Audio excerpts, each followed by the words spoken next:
Dan, welcome to the first podcast between you and I in 2025. We're here to talk about how to make the most out of outbound calling in 2025.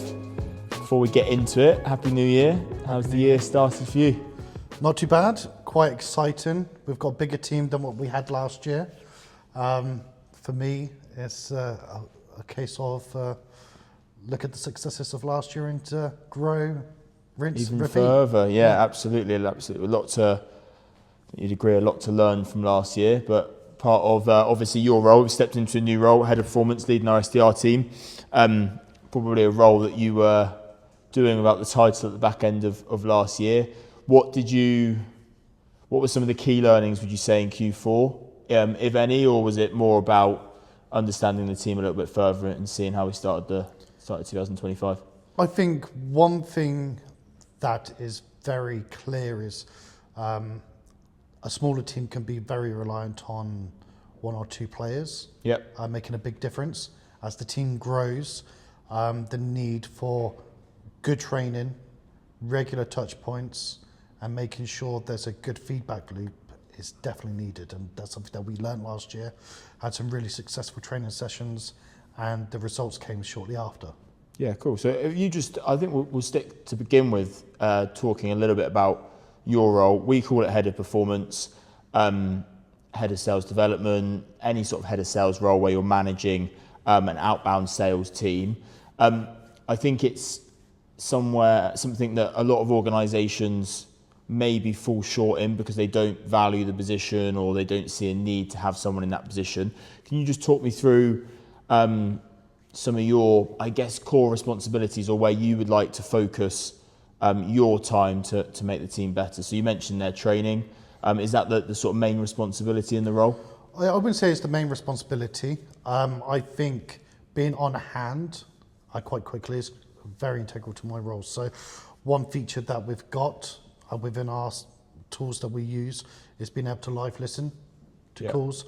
I like to be able to do that when, let's say for instance, they get past that 3-minute mark. It's quite nice to jump in, listen to how the call's going, maybe send them a quick internal comms message as to good message to say, good statement, or how to transition out.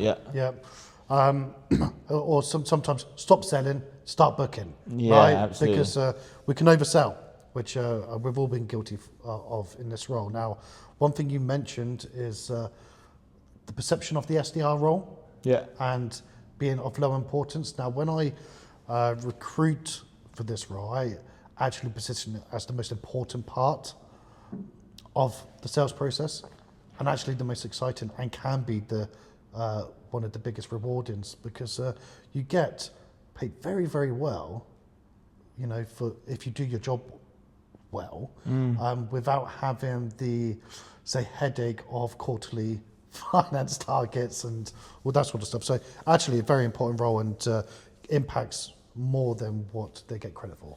Yeah, absolutely. I think obviously why we exist is to fill the top of the funnel and book qualified sales meetings. I think you rightly said there, I think absolutely critical. It's why obviously organisations come to Syndrama for us to support them in those efforts. We're here this podcast mainly to talk about the value of outbound calling, the role it's got to play in 2025. I know we spoke a little bit beforehand around how we were going to position that and what that looks like. You're a good person to speak to because you've done it for a good amount of time. You did the role itself, obviously, for a lot of last year. You've transitioned into a leadership role where you're now supporting a little bit more the team that are doing it. Do you think it's changed? Do you think it's evolved much, outbound calling? It's obviously got I think me and Robbie were speaking on the last podcast around, if anything, it's probably making even more of an impact. Are you seeing that? I think when I review calls that we make, and let's say these successful calls where we convert them into that all-important sales qualified meeting, actually there's a real big appreciation for the fact that it's a human speaking to a prospect and actually wanting to understand their needs, understand their challenges, and present a solution that actually fills that gap or at least it's exploring that. I think the days of LinkedIn outreach is still a very critical part of it. You still need that human element. Yeah. And I think that's one thing that we do very well, and the evidence supports that you're never going to be able to remove how good it is to make that outbound call. Yeah, absolutely. I think you touched on a very important point there, which is anything within sales, it's a human-to-human game. And I think, we can talk about making the most of outbound calling and actually transitioning into that. Can you just talk me through what we discuss internally here at Centrama as being, absolutely critical in that outbound call around, yes, you want to have the product knowledge, the solution knowledge, you want to uncover pain points. You can be very structured in that outbound call, but I know you talk to the team a lot around also focusing on the person, having a good conversation. Can you talk a little bit towards that? Yeah, so don't ever want to give away the structure. I spent a lot of time building the Centrama the methodology of how we structure a pitch. But look, for me, prime example, I decided to jump on the phones today, lead from the front, so to speak. Did an outbound call for a cybersec client of ours.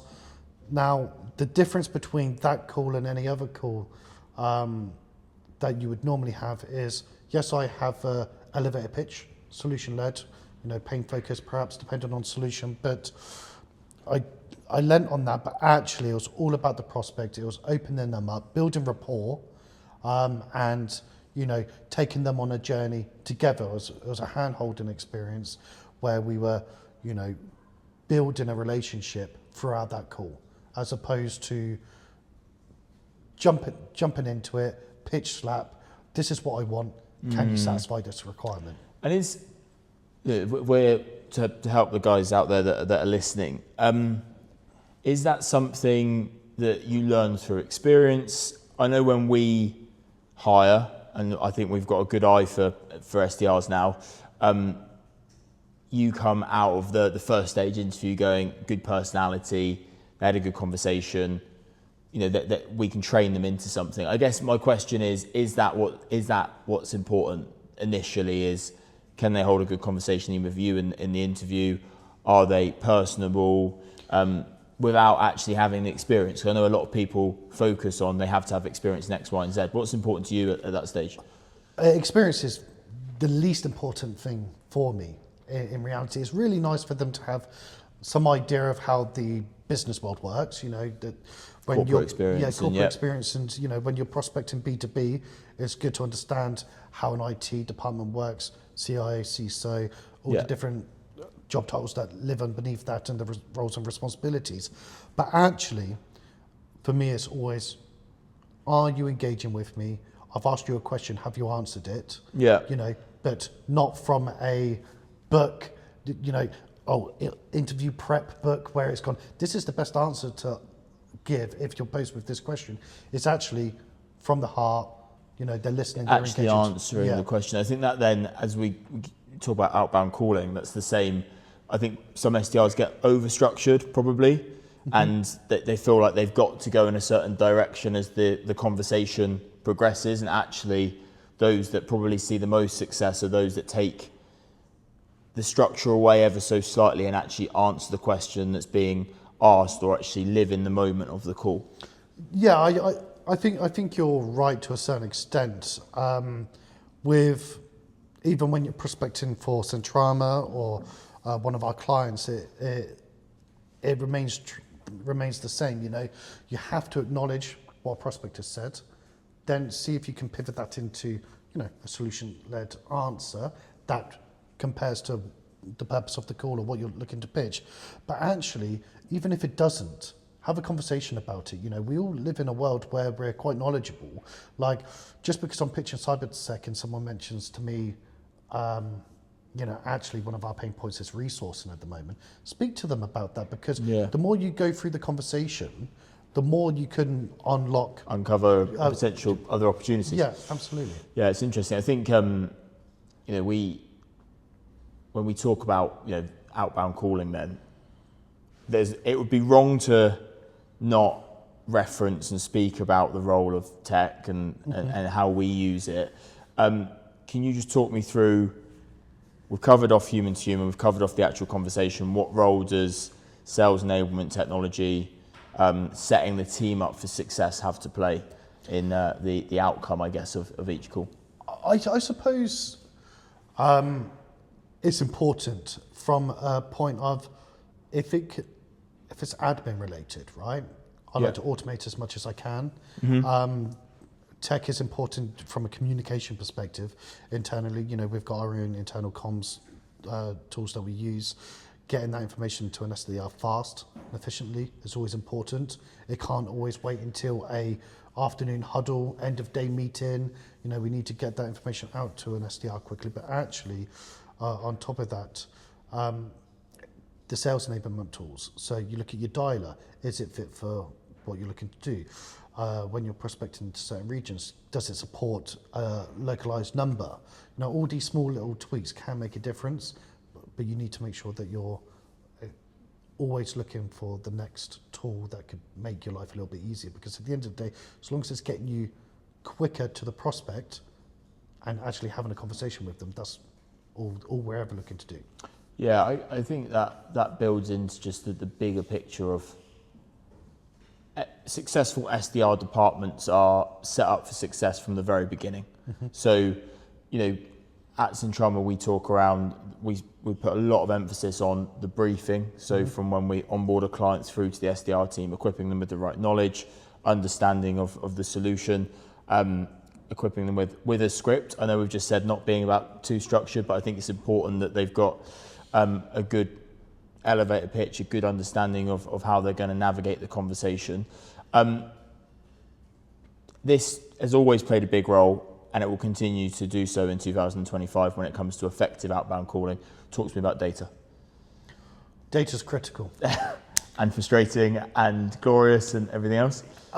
100%. So you and I have spoken about this topic in great lengths over the last 12 months, and I'm a firm believer in my abilities as an outbound, so you could call me SDR expert, whatever you want to call me, that if you give me the right ICP, right, from the right, say, demographic, alongside also, you know, a really good value proposition, if those three boxes are ticked, 30 to 40% of the time I'll convert them into an appointment or a follow-up. There will be some kind of follow-up.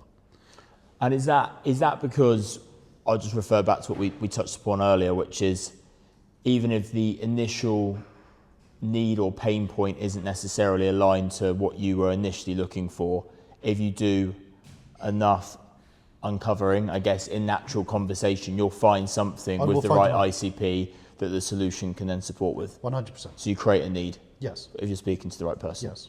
Perfect. Okay, that makes sense. I think we touched upon it a little bit earlier. I just want to go back to hiring within the SDR team.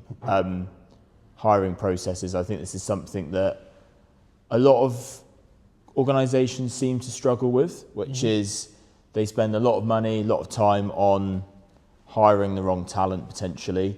And then, you know, you're back to the drawing board 3 months down the line. Just talk me through how you unearth a good outbound caller potentially during the interview process. Do you do a task? Do you not? Is there questions that you ask, or is it just experience that then sort of leads you towards the right candidate? It's never a perfect science. No. Okay. Yeah. Previous roles, you know, you always make a snap judgment. You go, right, I've had a conversation with them. They'd be really good. They might need some support to get them there, but they will get there eventually. Yeah.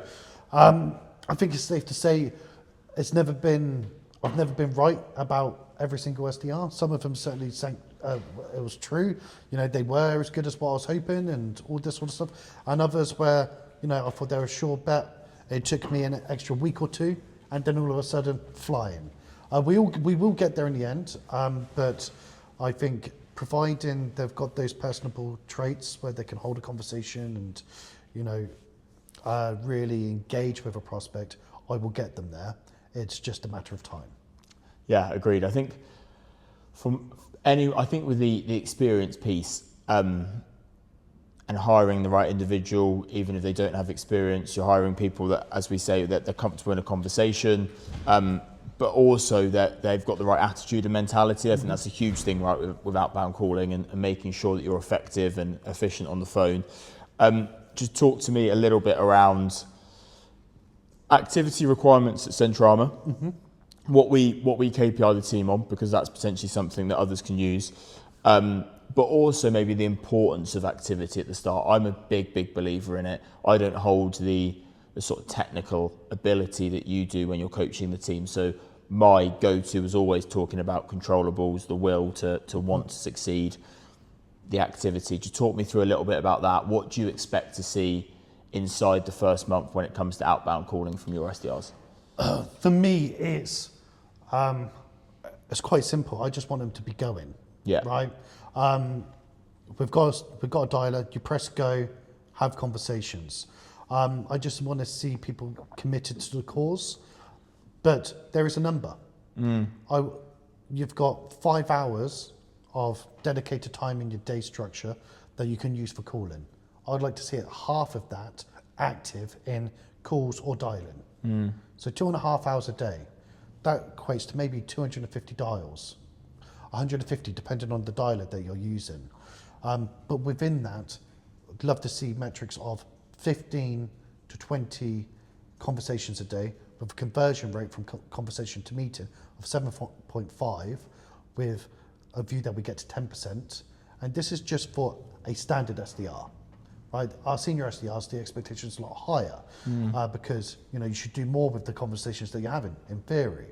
But all of those metrics and all of these goals, have many different variables, data slippage, for example, and everything else. But really, it's just showing will is enough to begin with. And if you show enough will, you're going to get the skill because you don't learn from not doing and not trying. Yeah, absolutely. I think couldn't agree more. And I think to build on that, it's consistent activity over a decent period of time.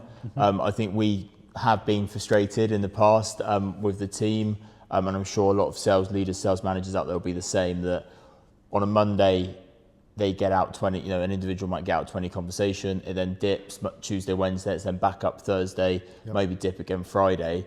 And actually I think if you're an SDR listening to this, it's about consistency in that activity, getting the conversation number, the talk time number, the dial number, whatever you're KPI'd on throughout the week, so that your sales manager or leader can actually support you off the back of a decent data pool.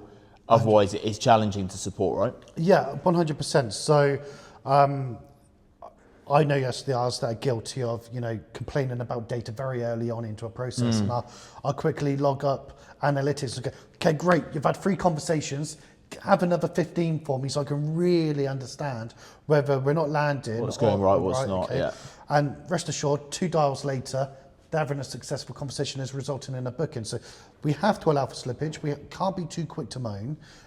We have to really test things out. But the point that you touched on in regards to having a big data pool of, say, calls that you could go back on for training and everything else, it's all very important. And for me as a manager, I'm not there in the moment. I can't speak to absolutely every SDR after a call and analyze it, digest it with them, go to, well, actually, you could have tried this. You could have transitioned into, say, an assumptive close rather than a permission-based close, like just going, it's a no-brainer. We need to speak again because we've identified X, Y, and Z. And that's all, so having everything there for me to be able to go back to at a later date is always really good.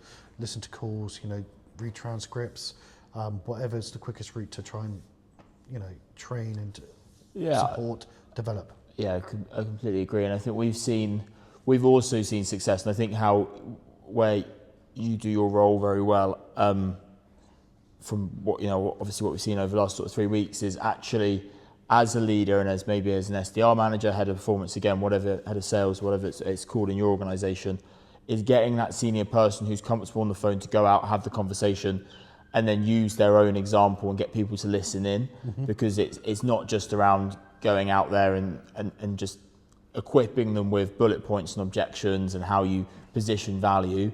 Is actually them listening to how it's done, because that's the human element of calling, isn't it? How it's positioned, the tone in which it's positioned, how it's acknowledged to begin with if it's an objection.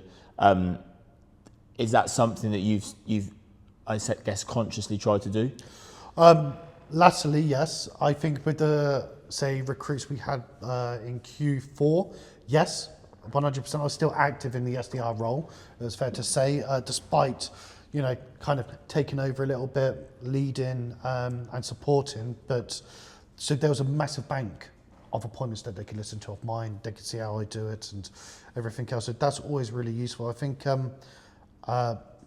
but one thing that but what has been useful is I've picked calls where there hasn't been much structure and gone through that, because I think some of the SDRs that I've trained over the years, and some latterly as well, have been a little bit, say, robotic. Right, I need to say my elevator pitch, I need to ask this question, I really need this qualification criteria as well answered. They're comfortable in the scripts though, aren't they? I think that's the piece. They are comfortable in the scripts, but actually some of these people, their personality I don't hear in their call as I'm listening to it, whether that's during the call or post call, and I'm like, this person's really fun to speak to, and I actually really enjoy interacting with them on a personal level outside of the role. So why can we not have that communicated in a call? So one thing I've tasked a lot of the SDRs on recently is like, let's have Callum come through on that call. Callum, you love cricket, you love football, right? Why not just throw it in when you're having a conversation? Chelsea, God, wish they did better at the weekend. I do, I really do. But there you go. And why not, try and resonate with someone on a personal level, but also actually just means you can relax. You're in your comfort. You're enjoy the call. Yeah, agreed. I think that's again I think that comes going back to having as many conversations as you can at the beginning, because the quicker that you get over those nerves, the quicker that you have 20 conversations a day consistently, you'll then learn to sort of relax into the opportunity. I think also, again, it's something that's very popular at the moment, something you're a massive fan of, you've always used in your career. I think I'm right in saying permission-based opening. Once you've got the permission to proceed, that is the time to relax and get into the conversation, because actually they've said, yes, you can proceed. And that's the massive bonus of that approach, right? Oh, 100%. But also, you've got the permission, slow down as well. Yeah, don't rush it. Right, don't rush it. Make the most of it. Articulate what the value proposition and, emphasize what the prospect needs to listen to. I've seen so many really great opportunities get thrown away over the years from people not delivering a message in the right way. And I think that's really important to learn as an SDR as well, is how can I position this question or this statement in a way that's going to make them listen and actually take away the key information as well.